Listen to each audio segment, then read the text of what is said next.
terminal. Let's get this one started. So how do I start the project? Okay, so I'm in the directory, so I can just say npm start. Open up my file tabs over here. Let me make this a little bigger.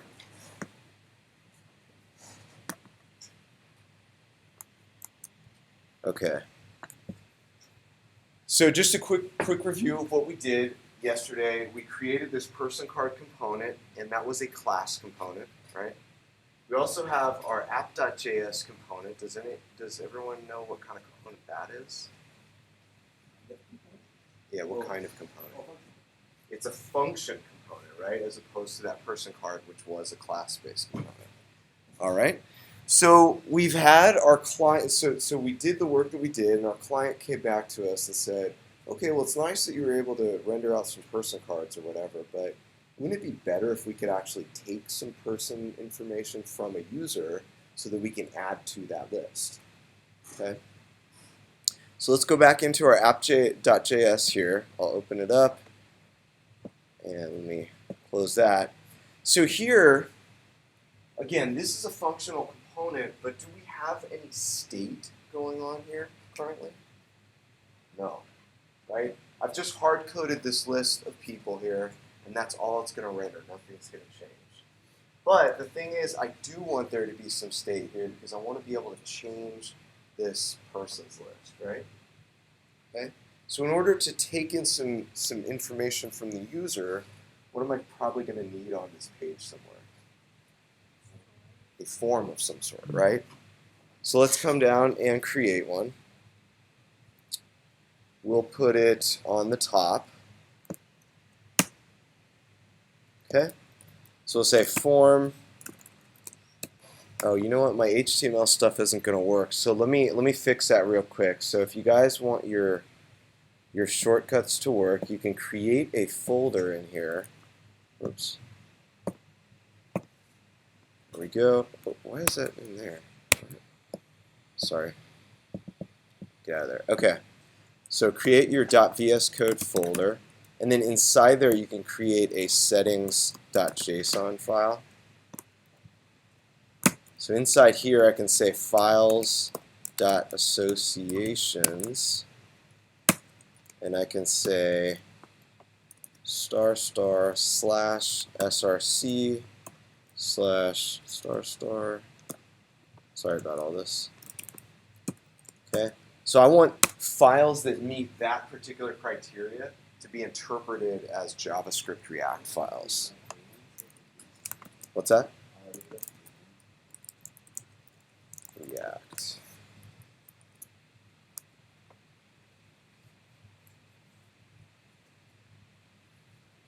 Okay, so this is what's called a, I think they're called blob patterns, if I remember correctly. So the double asterisk means essentially anything. Could be any number of subfolders in there. Double asterisk means any kind of file that has a JS extension. Okay, and notice how now down here it's telling me JavaScript React. So now my HTML stuff should work as expected, and that'll be much better. So I can say something like form, and then just tab out, right? Cool. I don't want this app action attribute. Anyone know why?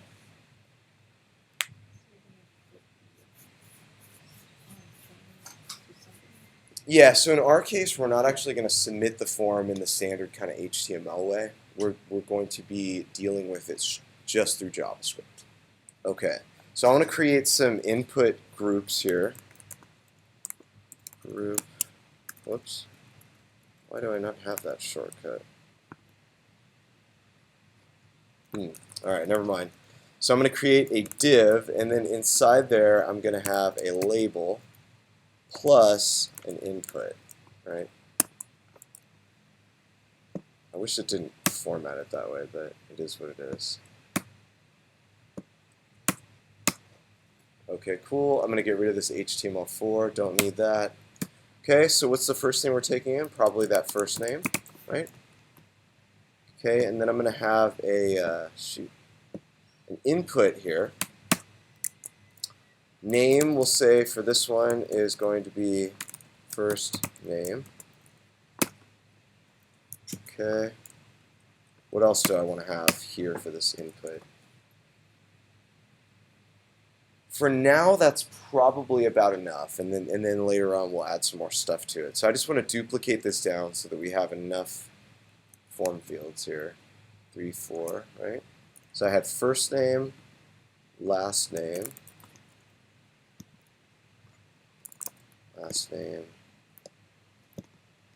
age, right? Oops.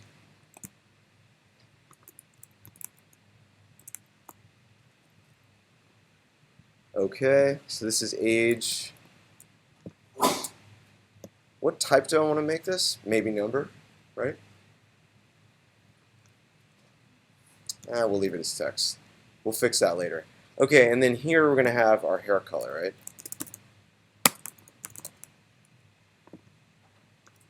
Hair color. All right, what else do I want? Probably a button to submit the form would be good. Submit. All right, let's make sure that our form is showing up on our page. Yes, it is. Cool. Now, what we want to do is we want to keep track of these input values as a user types into them. So, what are we going to need to do that? State, right? This is something that can change over time. Instead of doing this inside of a class component, we are now inside of this function component. Okay?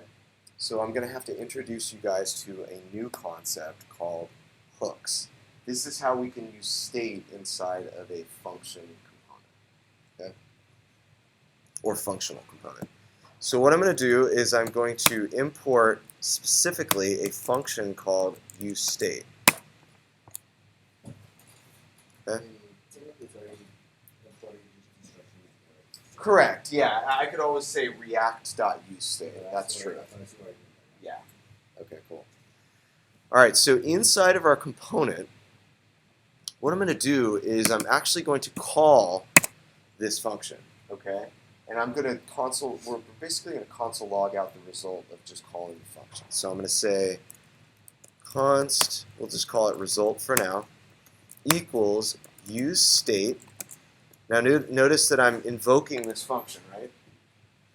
And what I want to pass to useState is, what do I want the initial state to be? Okay. Now in this case, I've got this form that has 4 different inputs. So probably the initial state that we want is just, it's going to be an object that has our first name set to blank string, same thing with all the others, right? So let's just create this object. We'll say first name blank, last name blank. Whoa, sorry about that. That's terrible. And then hair color blank. Okay? So again, just to be clear, we're invoking this function useState, and then we're passing it an object. The object has these different key value pairs corresponding to how we want the initial state of the form to look like. And now let's just log it out. Let's see what we got from that. Console.log result. Okay, is that going to show up here in my terminal or somewhere else? Browser, right? We have to actually look inside the browser to see that. So let's go over to the browser. Let's open up our console tools here. Okay, and here's what we got. We have an array that came back with 2 elements inside of it. Okay, the first thing looks an awfully like that object that I just passed in, right? Exactly the same. In fact, we've got the same key value pairs. Okay. The second thing is a function. All right. Basically, what this second thing is, it's going to be a function that will allow us to update the state in whatever way we see fit. Okay. You can kind of think of this second function, or this second item in the array that was returned, as similar to this .setState that we had inside of our class components. Pretty similar. Okay, So now that I know that I'm getting two things back from this call to useState, could I then destructure that array based on kind of our experience with destructuring? Yeah, I can pull out those two things and I can call them whatever I want, right? So here's the convention of how we would typically do this. So let me get rid of that. I'm destructuring over here on the left side, and I'm going to say form state will be the very first element in the array, and then the second thing is going to be this function that will allow me to update form state. So I'll call it set form state.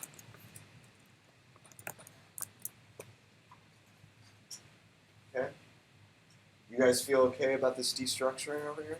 Just to clarify, form state, const form state returns the actual values in the form, or the state of the form, and set form state is a function. Right. That's right. Yeah. Now note that you don't have to set up your useState call with an object. This could be a single value if we want. I could say useState with 0, which means that I'm hanging on to one piece of state and its value is 0. Okay. But we're going to show it to you this way because actually handling the input changes for multiple inputs is maybe a little easier this way. Okay. All right, now in order for me to make any changes to my form state, I'm probably going to want to have some sort of a change handler function, right? So I'm going to create that in here. I'm going to say function handle, we'll call it handle input change. Okay. So what do our event handlers usually take in? An event, right? So I'm going to take in an event. And if I want to get out what the value of that input is, how can I do that? Does anyone know? In fact, for now, let's just do this. Because you're right, I know you know it, but I just want to say console.log event. Okay? Now, let's attach this little change handler that we've created to our inputs so that this function will get called every time I type in those inputs, right? So I'll come down here to our inputs, and we'll say on change, and then we'll say handle input change, right? And I'll just copy this because we want to put this for each one. Okay.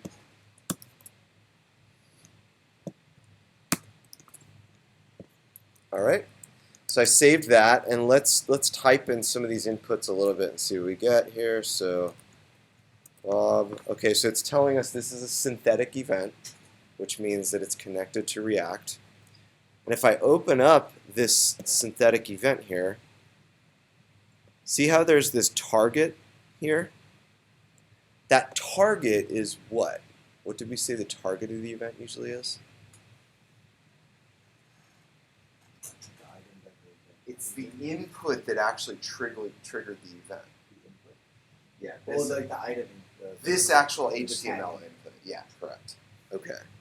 So let's go one step further. Instead of just console logging the event, let's console log the event.target and see what's inside there.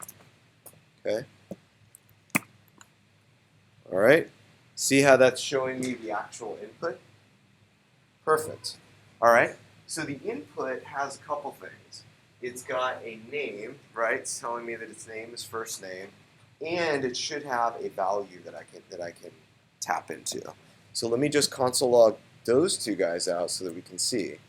So say event.target.name, and then I'll say event.target.value, because I want to see what both of those things are. Okay, so if I type in M here, cool. I'm getting this key, first name, that was the name of the input, and I'm also getting the value that's now in there. So if I type in an O, okay, now I'm seeing that that input has an MO in it, right? Cool. All right. Now how can we update our state to reflect that fact? This is where this setFormState function comes into play, right? Okay, so we'll say, I'll just comment that out. We'll say setFormState. Okay. There are two ways to call the setFormState function. One of which is to just pass in some new value. The other way is to do it as a callback function. You guys have. Technically, we should probably be doing it based on a callback function. The reason why is because whatever we're going to set it to now sort of depends on what it is currently. Okay. So I'm going to create this little callback in here, and I'll say. Actually, you know what? I'm going to do it like the platform does it so that I don't confuse you guys. Okay. So we're going to take everything that's inside the current form state, and I'm going to spread across it. Okay. Why did I do that? Does anyone know? Yeah, we're essentially cloning all that current form state so that we have it handy. Now, I only want to change one key value pair, right? Which one is it? In this case, it's the first name, because that's what I was working on. So here's how we can reference it. I can say, I don't want to hard code the key because I'm not sure which input they're touching right now, right? So I can say event.target.name. Okay, that means this actual input name is going to be evaluated. Okay, so if it's the first name key, this will evaluate to first name and will work the way that I expect it to. Okay, and what value do I want to set that to? Event.target.value. Okay, let me dump this up here. Okay, we're almost there. But there's one thing that we need to change here. Not here inside this function, but down here, for each input, I want to actually set these values, the values for these inputs, to equal what I have inside my form state so that everything stays in sync. Okay? So let's add that on. We'll say value equals form state dot first name, right? And I'll copy this. Oops. So that would be last name. Shoot. Last. Okay, and then down here we've got age. Finally, we have hair color.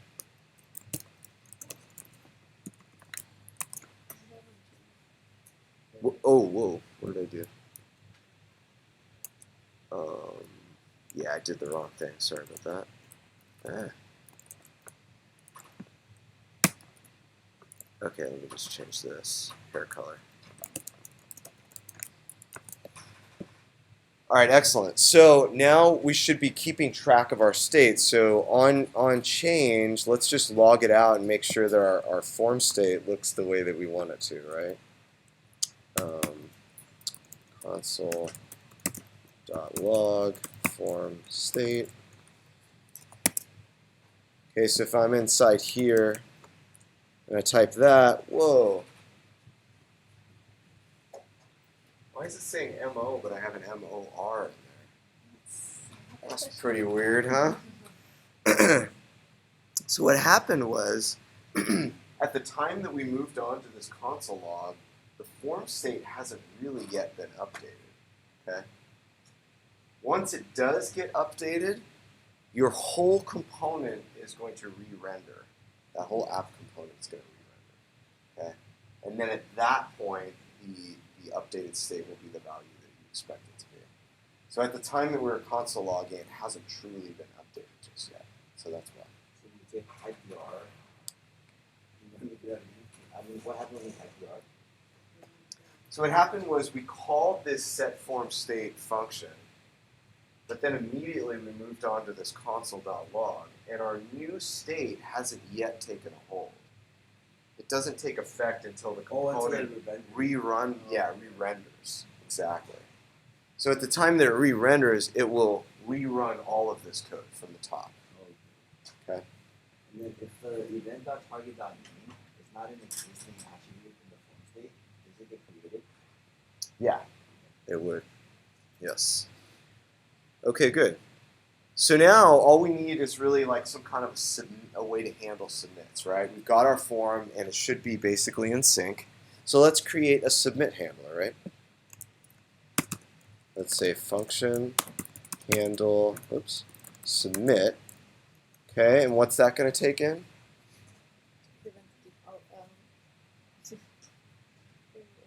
An event, right? All these event handlers always take in an event. Okay.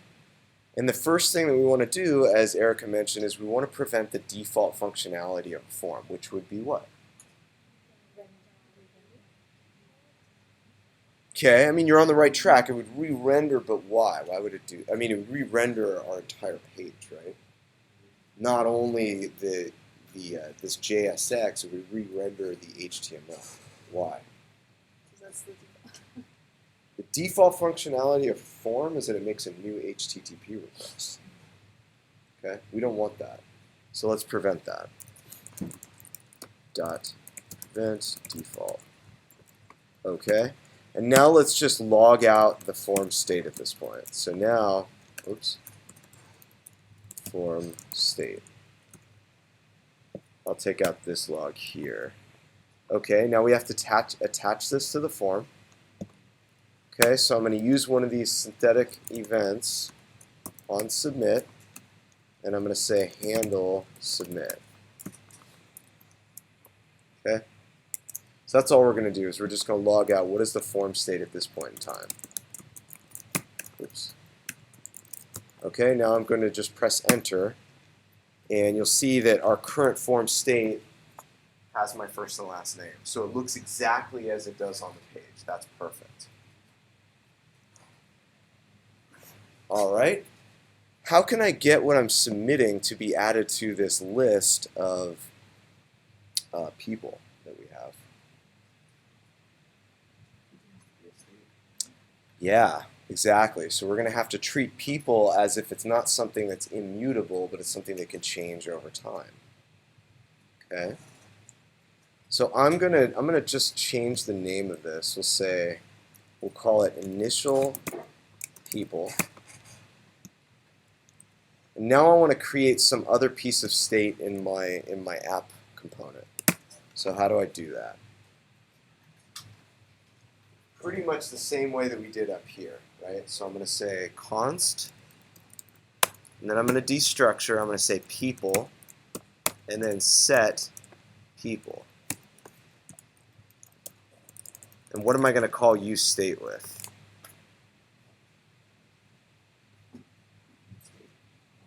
I'm going to call it with that initial people array, right? That's how I wanted to show it first.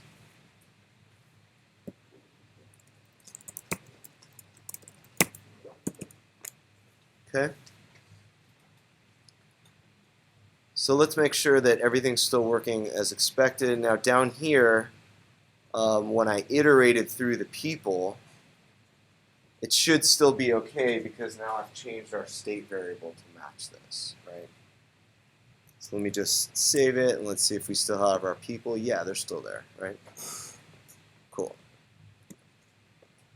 All right. So inside of our submit handler, inside of this handle submit function, how can I add new people to this list? So setting the state. So I can say set people, right? I can call this function, which it gave us. And what I'm going to pass is going to be an array that has all of my current people. See how I'm spreading across that? I'm saying let's grab all the people that are currently in our state and include them in this new array that we're creating. And then what am I going to put at the end here? I want to put one new person in there. Where do I get that new person's data? From the form state, because a form state is an object that has everything laid out the way that I want it to.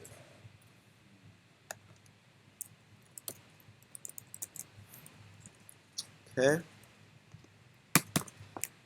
Now then, optionally, if I want those inputs to sort of empty out, how can I do that? So let's say I've submitted a person. I don't want the form to still show that person's information. How can I empty that out? Set form state, right? I can just kind of set it back to what it was. So I can say set form state, pass in this empty object, and I'll just grab it from up here, so you don't have to retype it.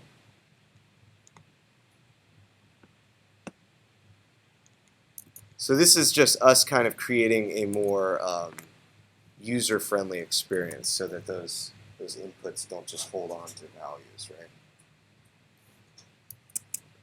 All right, let's see if we can submit a person here. Moment of truth, right? I'm going to submit Baxter. Irvin. Yeah.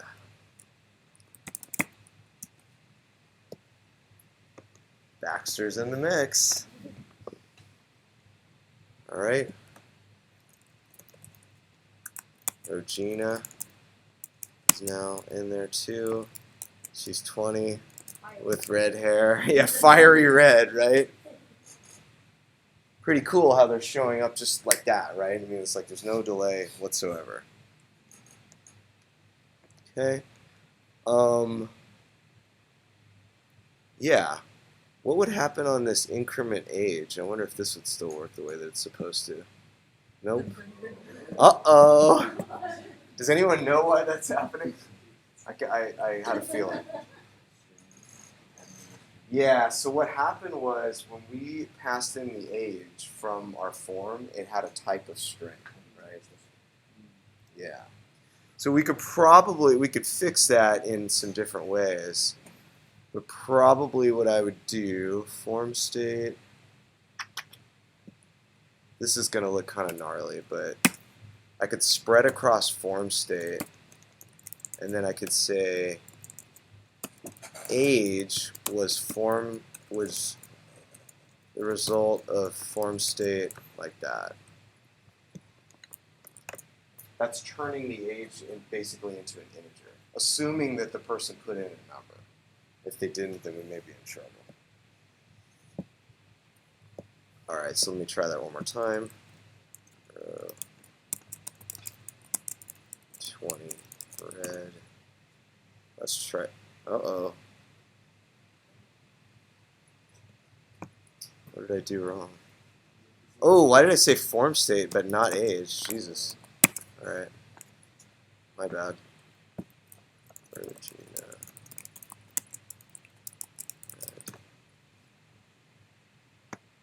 There we go. All right. Kind of a nasty little workaround, though, right? So in React, passing generally up to this point, forms always pass through all their different strings. Mm-hmm. So is it like automatically convert to a number, or is it like in C? No, there's okay.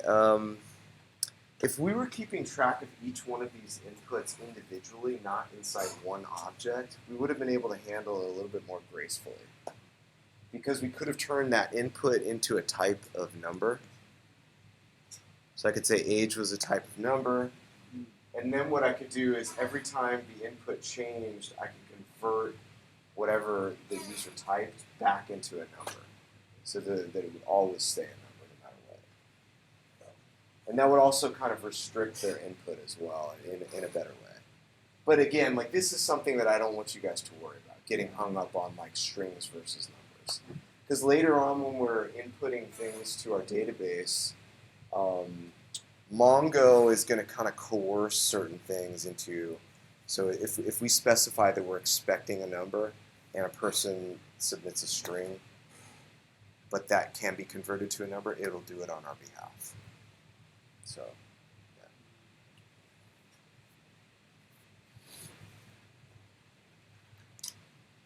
Okay. Some people yesterday, I think, were asking about passing stuff back up. And I think maybe we could do that as sort of like an optional breakout now if the rest of you guys want to go get to work on your assignments and stuff. Anyone who wants kind of like a little more advanced material can stick around for this part.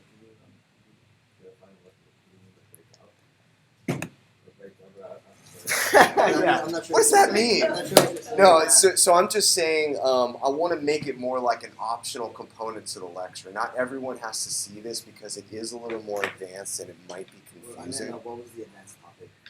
The advanced topic might be, okay, so we've got this form, but it's inside of our app component. What if I wanted to create the form as its own component? Huh? You do? The form is its own component. Okay. All right. I want to see. You want to see it. All right. Well, all right. I just want to put it out there that this part is where it could get a little crazy. All right. So let's come inside of our components folder. This involves lifting up spaces. It is, right? Yeah, because the state that's inside my that's going to be inside my form, I want to basically pass it up to the higher level so that I can add a person, right? All right. So, oh, you want to see that map over there? Yeah, sure. Come down here. So yeah, we're just saying people.map, and then in my callback function, I'm creating a person card, right? I'm using the index as the key, and then I'm spreading across all of those things that are inside the person object. I know JSX requires the key, but like when would you actually like use the key? Or like just a simple example of how you would use the key. You really wouldn't. You really would. Oh, it's Yeah. just a JSX thing. Exactly. Yeah, it's just like, because we have to have it.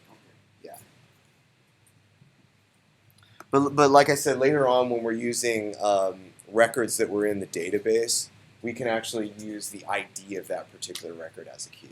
So it'll be a little nicer. All right, so I'm going to create a component called form.js. All right, I'm going to import React, of course, and then also use state, right, from React. Okay, now I'm going to create a functional component, so we'll say function form. And then what am I going to take in here, do you guys think? So it's always going to be a props object. We'll come back to that. All right, and then what do I need to do at the bottom of the file? Export that. Okay, cool. So what I want to do basically is I want to rip out all of this form functionality from here so that I can have it inside my form component, right? So this is what I'm going to need. I'm going to need this form state. Okay. Let's put this right inside here.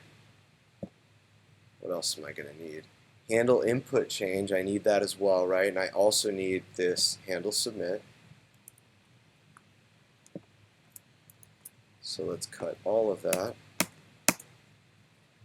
Now you can see our app component is slimming down a little bit, which is nice. Okay. Finally, I'm going to need to return something, right? So I'm going to return some JSX here. And then in my app.js, let's just grab this entire form. Oops, I went too far.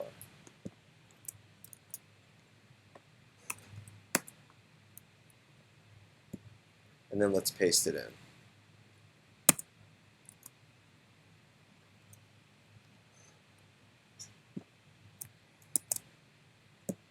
Okay. All right, so let's see what's going on. We've got this handle submit function, and it's going to call this function set people.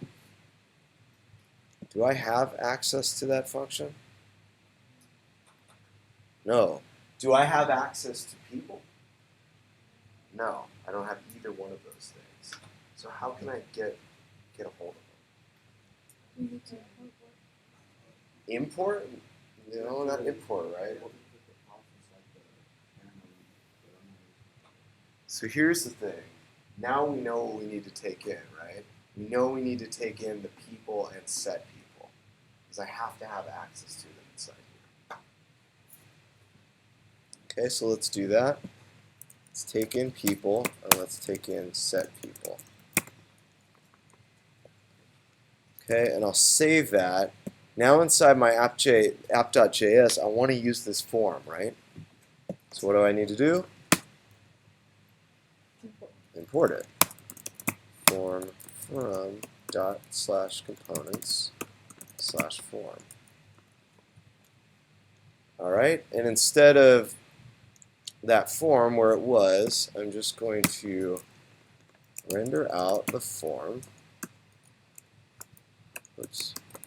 Okay, and what are the props we're going to pass it?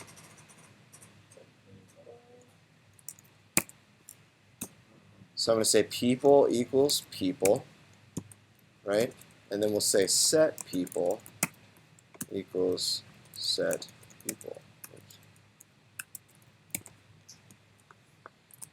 Okay, so now our form component should have access to those things that it needed.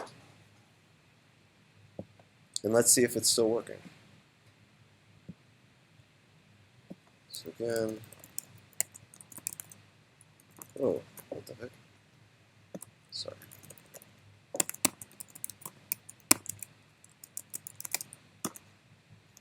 Still working. Okay. So what was the point of that? Why did we even put that into this form component? to reuse it later.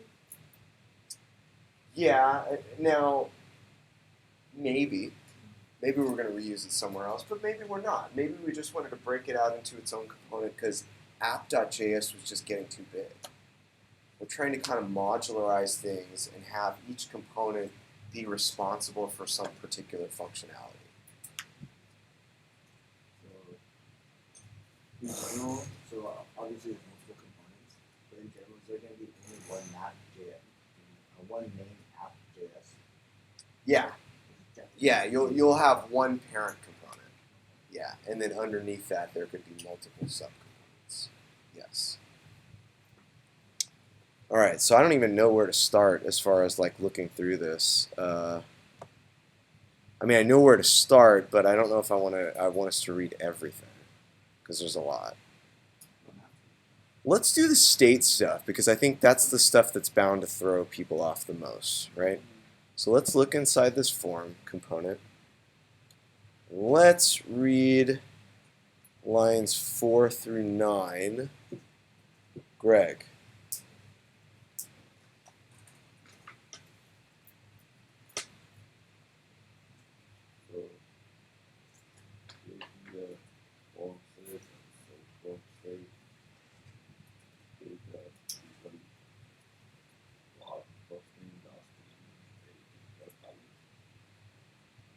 Okay. What's going on the left side here? What do we call this?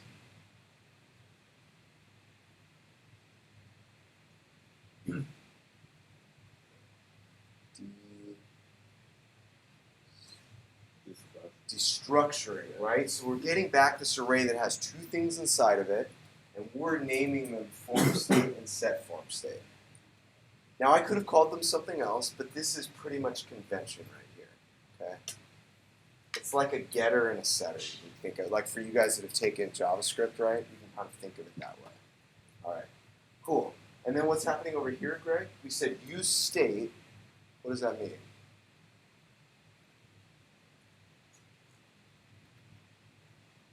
I also see the parentheses, so that means what are we doing? Well, yeah, but specifically we're calling a function, right? Because look at these parentheses right here. We're invoking the useState function. And then we're passing in an object that has all of these key value pairs. What was the point of this? Do you remember? Why are we passing in an object there?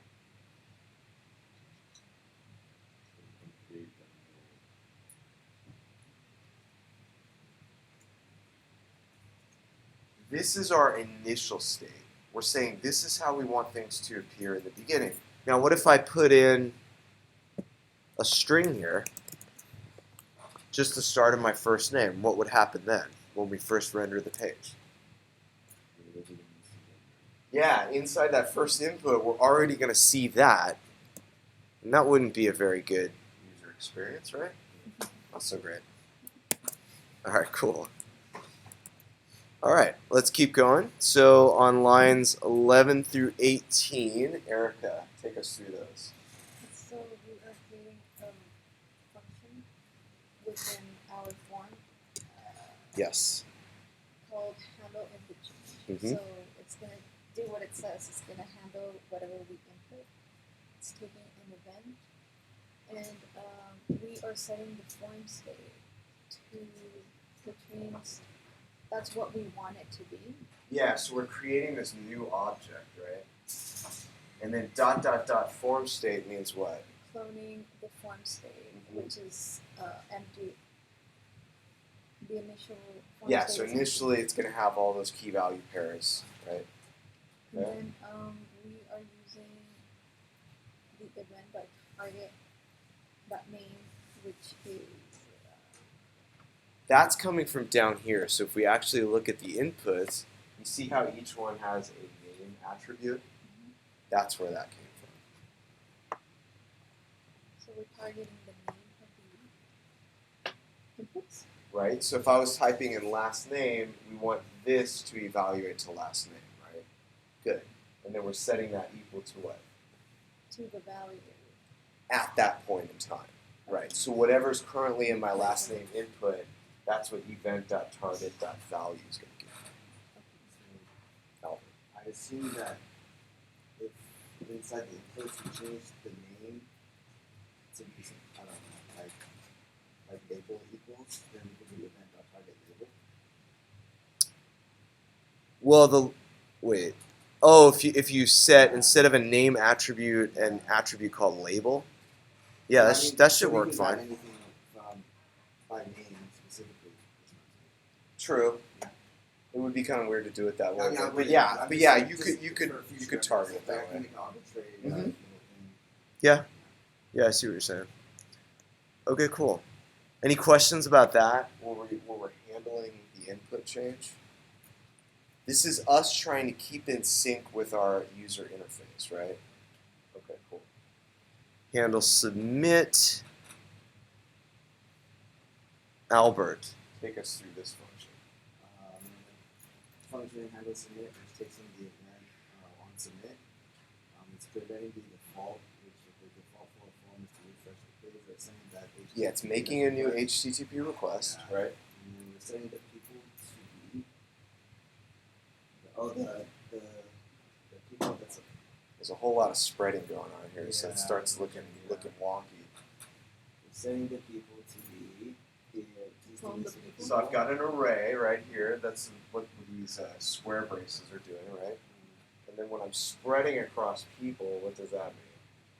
We're setting the people to be these things. I'm creating like a shallow copy of that, right? I'm spreading across everyone that's currently in there. And then I'm creating a new object here, right? A new object that has what inside of it? All of my form state.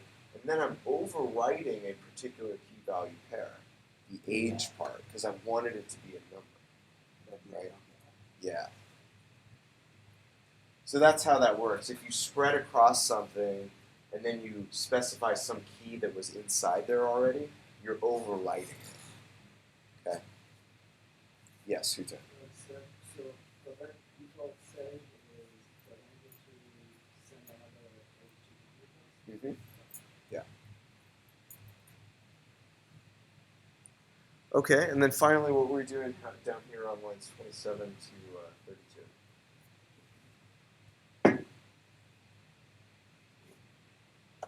Yeah, I told you to take us through the function, right? You're not done, man. So we're at set form state. Alright, so Yeah. we're setting the state of the form. Pretty much resetting the form back to the initial Yeah. default. Or it's not initial default, we have to redefine it. Yeah. We're just saying, okay, I want this form to be completely empty again so that I can take in a new person, right? All right. That was a lot of material.